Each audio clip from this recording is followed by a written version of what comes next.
شام کی خاموش فضاؤں میں دمشق کی دیواریں تاریخ میں پہلی بار مسلمانوں کے قدموں کی گونج سے اس وقت لرز رہی تھی۔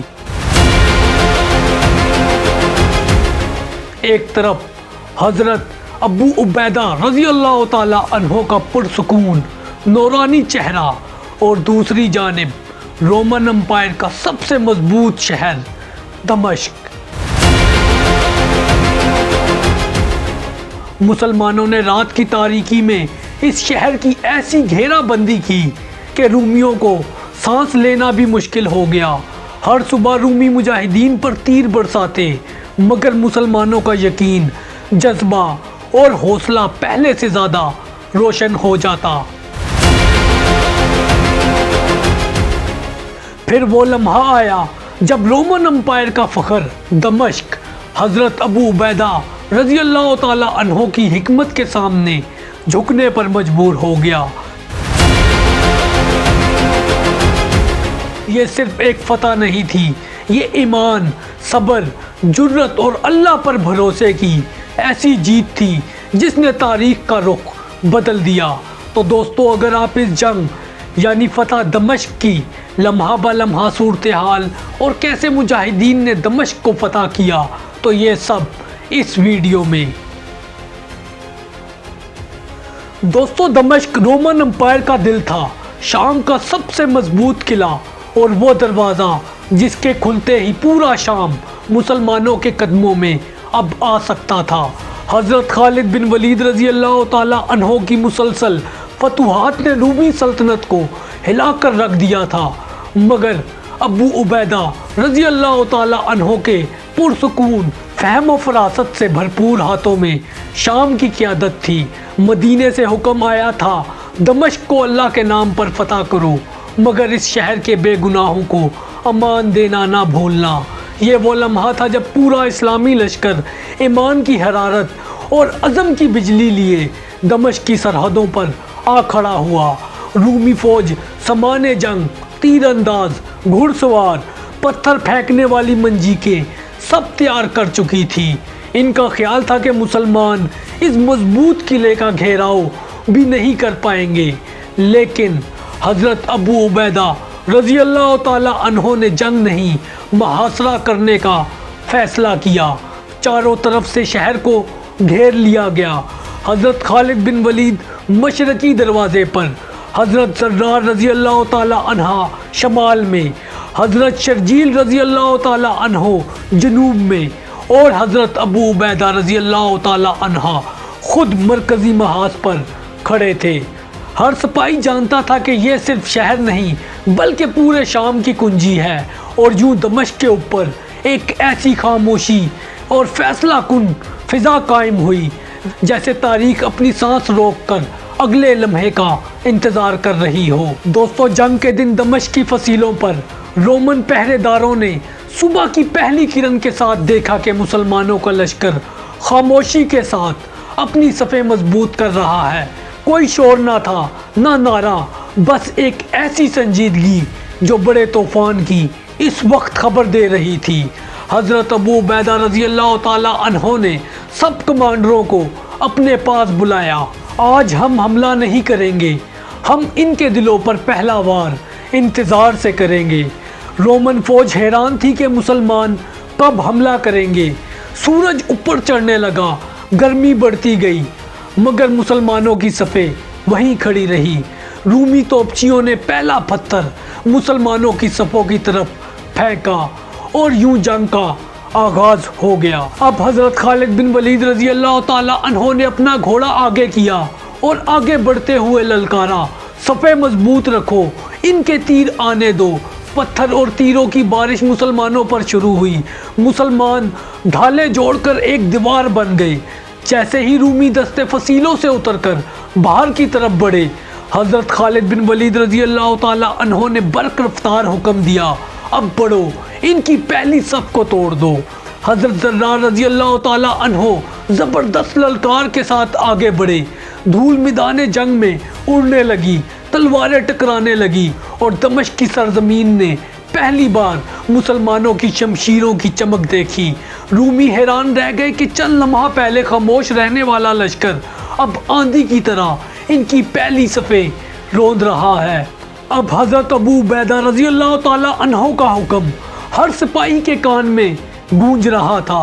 बेगुनाहों पर हाथ न उठाना, सिर्फ जंग करने वालों का मुकाबला करना। अब रूमियों ने दूसरी बार मंजीकें चलाई और अपनी भारी जर्रा बख्तर वाले दस्ते मैदान में उतारे, मगर मुसलमानों की पहली झड़प अपनी रफ्तार और नज़म में इतनी मजबूत और ताकतवर थी कि रूमी फौरन पीछे हटने पर मजबूर हो गए। ये सिर्फ जंग का आगाज़ था, मगर दमिश्क के दरवाजे पहली झड़प में ही लर्ज़ चुके थे। दमिश्क की फसीलों पर रूमी सिपा सालार थोमास परेशान खड़ा था। पहली झड़प ने इसकी उम्मीदें मुकम्मल हिला दी थी। इसने फौरन शहर के अंदर से ताज़ा दम दस्ते मंगवाए। फसीलों पर जंगी ढोल बजने लगे और रोमन फौज एक भरपूर जवाबी हमले की तैयारी करने लगी। अब हज़रत अबू उबैदा रज़ी अल्लाह ताला अन्हो ने दूर से शहर के हालात का जायज़ा लिया और खामोशी से हज़रत खालिद बिन वलीद रज़ी अल्लाह ताला अन्हा की तरफ देखा। दोनों मुजाहिदीन के दरमियान सिर्फ एक नज़र का इशारा हुआ और फैसले की घड़ी शुरू हो गई। खालिद बिन वलीद फौरन अपने तेज़ रफ्तार घुड़सवार दस्ते के साथ आगे बढ़े। मैदान जंग में धूल उड़ने लगी, घोड़ों की टापें गूंजने लगी और मुसलमानों के तीरों की बारिश रोमन सफ़ों को बखेरने लगी। हज़रत ज़र्रार रज़ी अल्लाह ताला अन्हो का दस्ता दाएं जानिब से अचानक उभरा और रूमियों के तीरंदाजों को काटता हुआ आगे बढ़ने लगा। दमिश्क के दरवाजे से रोमन सिपाही अब भी मुसलसल निकल रहे थे, मगर मुसलमानों ने हर दरवाजे को अलग अलग दबा रखा था। हज़रत अबू उबैदा रज़ी अल्लाह ताला अन्हो का हुक्म साफ था, फसील पर चढ़ने की कोशिश न करना, इन्हें थका दो। अब सारी सूरत हाल को देखते हुए रूमियों ने एक बड़ा नया हरबा आजमाया। उन्होंने लोहे की दीवार जैसे सिपाहियों को आगे बढ़ाया ताकि मुसलमानों की सफ़ें तोड़ सकें, मगर हज़रत खालिद बिन वलीद रज़ी अल्लाह ताला अन्हो ने पीछे हटने के बजाय अपने लश्कर को फैलने का हुक्म दिया। रूमी दस्ता लंबा होकर कमज़ोर पड़ गया और इसी लम्हे मुसलमानों ने दोनों जानिब से घेर कर इन्हें काटना शुरू कर दिया। दिन चढ़ता जा रहा था, धूल और खून की बू फिजा में फैल रही थी। दमिश्क की फसीलों पर खड़े लोग हैरानगी से देख रहे थे कि मुसलमान हर हमले को रोककर इसे उलट देते थे और अब आहिस्ता आहिस्ता फैसला कुन लम्हा करीब आ रहा था। दमिश्क की फसीलों पर शाम डल रही थी। सूरज की सुर्खी, धूल और जंग की बू एक दूसरे में घुलकर एक अजीब खौफनाक मंजर बना रही थी। रूमी सिपा सालार थोमास आखिरकार समझ चुका था कि मुसलमानों को खुले मैदान की लड़ाई में रोका नहीं जा सकता। इसने आखिरी फैसला कुन हमले की तैयारी का हुक्म दिया।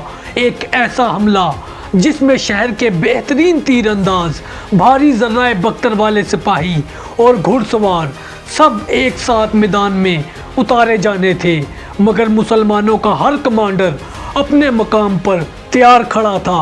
हज़रत अबू उबैदा ने सब महाजों का जायज़ा लिया और दुआ के बाद एक फैसला कुन हुक्म जारी किया।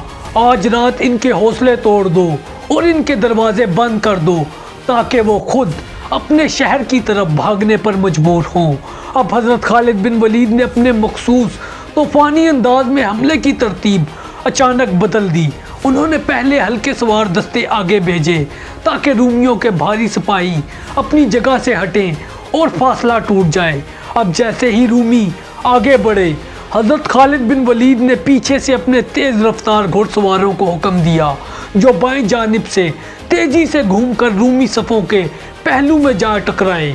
दमिश्क के बाहर मैदान में एक लम्हे के लिए सिर्फ गर्दनें झुकती और जर्राहें टकराती दिखाई दे रही थी। हज़रत खालिद बिन वलीद रज़ी अल्लाह ताला अन्हो की ललकार दूर तक इस वक्त सुनाई दे रही थी। सफ़े टूटने ना पाए, हमला सीधा इनके दिल पर करो। अब हज़रत ज़र्रार रज़ी अल्लाह ताला अन्हो ने एक छापा मार हमले में रूमी तीरंदाजों की कमर मुकम्मल तोड़ दी। इनके हटते ही रूमी फ़ौज बेतरतीब होने लगी। फसीलों पर खड़े मुहाफ़िज़ चीख चीख कर नीचे वालों को वापस बुलाते, मगर मैदान जंग में ऐसा तूफान इस वक्त बरपा था कि आवाज़ें सुनाई नहीं दे रही थी। अब हज़रत अबू उबैदा रज़ी अल्लाह ताला अन्हों ने देख लिया कि रूमी फ़ौज पीछे हट रही है, तो उन्होंने आखिरी फैसला कुन हमले का हुक्म दिया। अब आगे बढ़ो, इन्हें शहर के दरवाजे तक धकेल दो। इसके साथ ही मुसलमानों का लश्कर बिजली की गरज की तरह आगे की तरफ बढ़ा। रूमी दरवाज़ों की तरफ भागने लगे, मगर अंदर से लोग खौफ के मारे दरवाजे बंद कर चुके थे। दोस्तों, अब दरवाज़ों के बाहर रूमी फौज के सिपाही फंस गए। आगे मौत और पीछे बंद शहर था। अब हज़रत खालिद बिन वलीद रज़ी अल्लाह ताला अन्हों ने अपनी तलवार बुलंद करते हुए आखिरी हमला किया। रूमी लश्कर फैसला कुन तौर पर टूट गया था। जो बच गए थे वो फसीलों की तरफ भाग गए थे, मगर अब देर हो चुकी थी और दुश्मन को शिकस्त हो चुकी थी। इस शिकस्त ने दमिश्क को झुका दिया और रात के आखिरी पहर पर रूमियों ने अमान की दरख्वास्त भेजी और हज़रत अबू उबैदा रज़ी अल्लाह ताला अन्हों ने अपने रब के हुक्म के मुताबिक इनको अमान दी। तो दोस्तों, यूं दमिश्क शाम का सबसे मजबूत किला, तारीख की सबसे शानदार, बावकार और खूनरेज घेराबंदी के बाद मुसलमानों के हाथों फतह हुआ। ये फतह इस्लाम की थी और इस फतह ने मुसलमानों के लिए शाम के दरवाजे खोल दिए थे। तो दोस्तों, ये थी फतह दमिश्क की तारीख। अगर आपको ये वीडियो पसंद आई तो हमारे चैनल को सब्सक्राइब करें, कमेंट में अपनी फीडबैक दें और दोस्तों के साथ ज़रूर शेयर करें और इसके साथ साथ हमारी इन वीडियो को भी ज़रूर देखें। जज़ाकुमुल्लाहु खैरा। अस्सलामु अलैकुम।